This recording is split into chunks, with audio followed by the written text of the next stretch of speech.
can change the place of darkness into a place of light. It is your grace, mercy, and faithfulness, O God, can bring love and peace that are so far out of reach from our hands and our hearts. Come, O God. Let your words, O God, that was echoed from the writings of the Apostle Paul, my grace is sufficient for you, for my power is made evident in times of grief, in times of hardship. Ko maulotu ia eiki ke whaka mai ho keresi, ai wholofola na ke whai ke apostolo ko Paula. O ku wheunga anoa e ku keresi ki ho mea. He ku toki ha no malohi, he aho e vai vai. Ta koe aho e nia e hai ai hivio e otua. He whohana e whaitonunga ke hea whiona, pia whaika e amanaki. Kai aho ni ko kaiha asi e mate.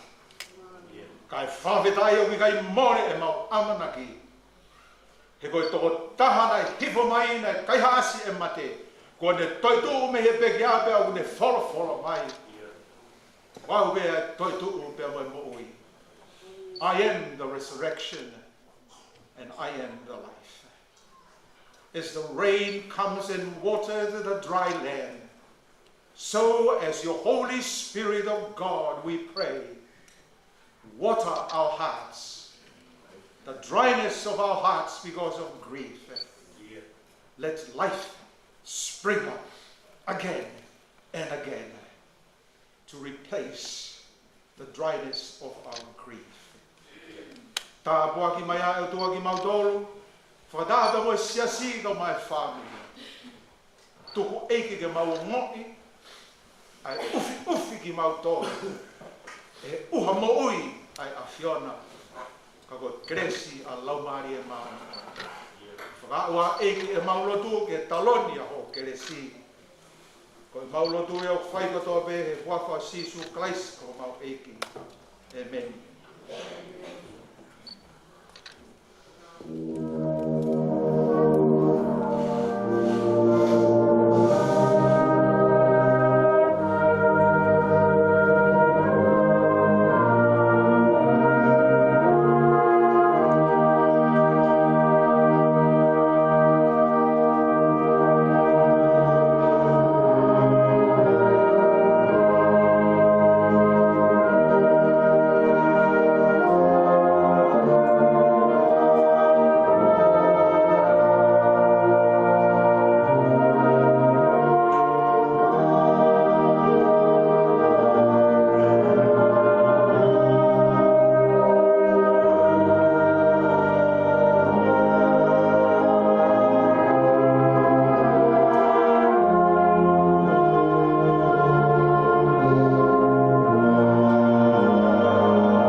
Jesu Christ. May the grace of our Lord Jesus Christ, the grace that knows no boundaries, the and the love of God that wraps us around in times of grief, and the Holy Spirit that breathes life into our lives. Be with us, not only tonight. Amen.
Sione.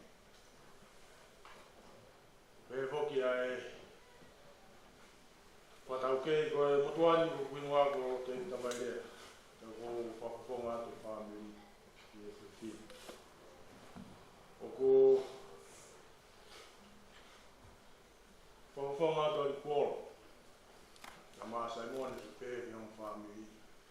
Ai whamaro te honga le te motoi.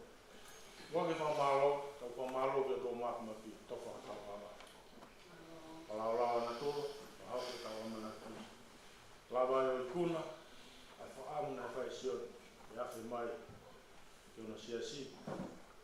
Ke whanongo ki he kauhiwa, kai koe ia pē, kai whanongo e ngai roto, ngai hōwhia ko tō pē ko whai, hāpā o runga tō. Pea ko whamaro atu, mō ke roto, ka mātu tau hi. E ki e hāwhai whakau, mō tuku taini ka mō mea mai he whiwhi, tau e koroa whorofo. E mō e tāpua, hoko e ka mai kano, wai wai ka wha. Yoko mamahi, e hui ko e māwai ka Ameriki na kōrofo. Uke hurhuru mai e māma, pea māmangi ai o roto whauri, o roto whaati. O whakonga tai whamaro o ni takere mo. whamaroa ki he setua tā, i he whakakato e loto kamata atu, kai whio ianga e whiwhi. Honga le mauro tō, ngai vaiwa, me tūtā waki ki tō pui. Kawa te whamaro ki he whaihiwa, kai mā kauwhi, me kauhiwa, me tō whamaro. Te hono mō niu whangangata, te hui e koe mea ina ni Uluaki, ka mai o risi o tau koe. Ia koe ni whakaamu ki a whea e whiwhi, mō lau ko koroa me tā waki no wahi. Whakonga te whamaro ki mō tōru. Kawa te whamaro, si kai na hofu ki tō pē.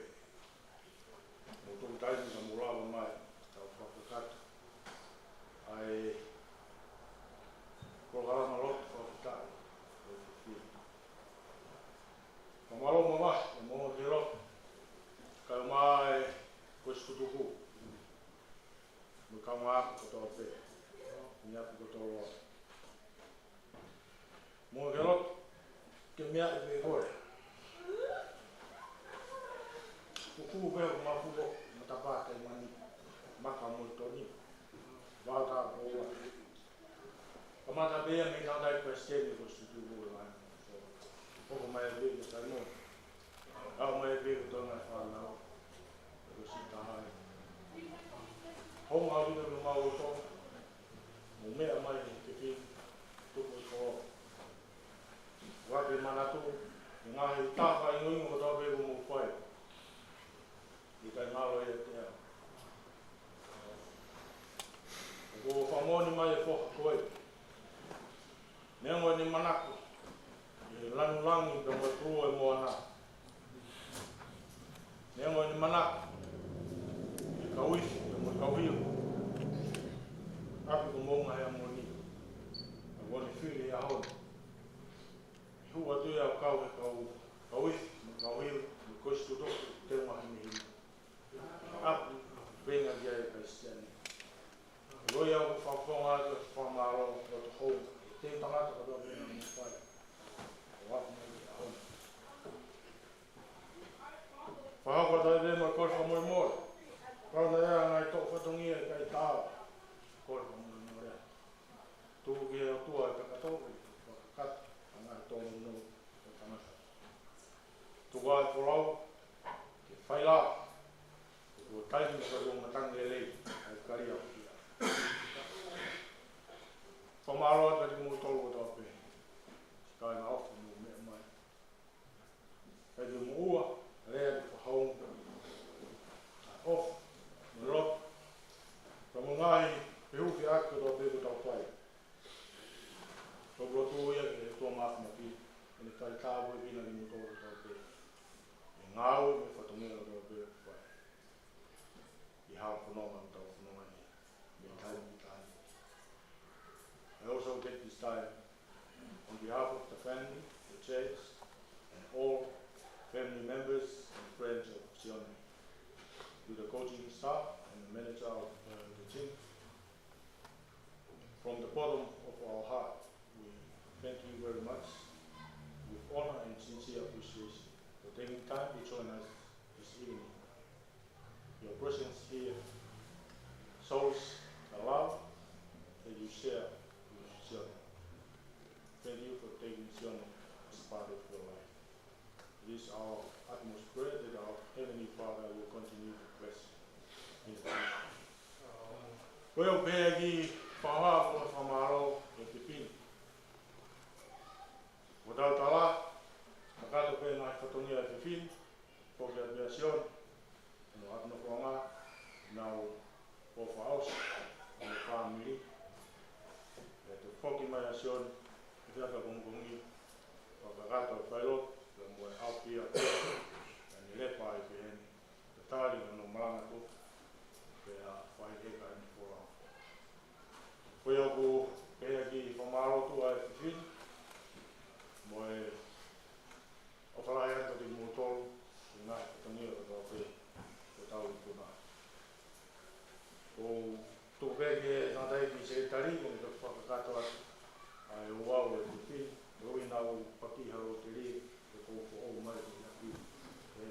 Whamaro, leo nā, whamaro. Kia karo.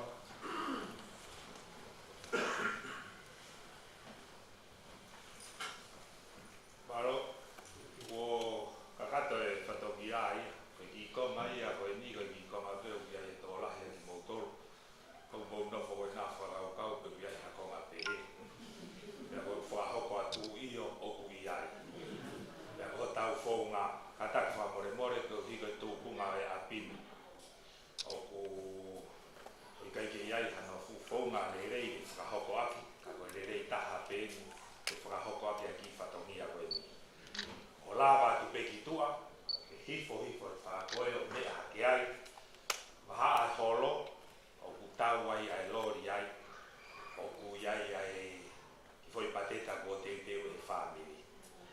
O ke mau, ka ke mea atu moia. Hatak whakamore more, o te ke toi taramata, o te ke ai ke tau whaingata ia aki, hei kaito e tuwha e he kau tuwha ia, ha hifo atu he. Te whaingata ia atu pe, ko hoke i mea mai he nā. Koe ka huu pe ki tua, o ku moone tala noa koe ia e tohi e whakawhina misi, o hiri koe he mea fua pau ke mama. O ka pau o ku ke tala kata. Koe ia mai kore atu. Mo ki mautolu koe ia kui mo i tua, e he teriti, whakamore more. Mo mea hifo ai pe ki lalo ki e holo, maha ai holo ka moe Failotu o ku tau ai ai mea lere. Koe ki foi pateta ko te teo e Famili, whakahounga, o moulava mai he fiafini, ke tau i punai, a Uluaki e fiafi, a Sione, e ne foki mai, i ana Failotu.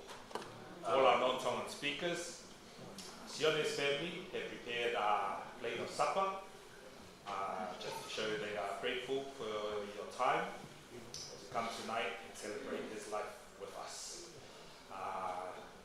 As you make your way out, go down on the side of the church, and there is a youth here with over 1,000 plates of supper, and you can have as many as you like, just to thank you for your time being here. Oia, o koe taimio Sione, koe hoko a hawa fulu, ka tak whamore ka pau ko whainga maari e whakao si pēru, ka ke mea māme mai Uluaki, ka pau ki kai, ka ke koe mea ko whakahoko atu e uru motua, e toi whakafoki peko no api, ka moe pō a pongpongi ke tau i heni kakatu. O kou ke te whia manat merie, ka tak whailonga mai, e kou ke ikumi hataha, e hoko e taha ua he pō a pongpongi e tātai, kau i tukama koia he pōlanga, whakavaha e taimi ko ia he whakawhi ao ko ia Sione.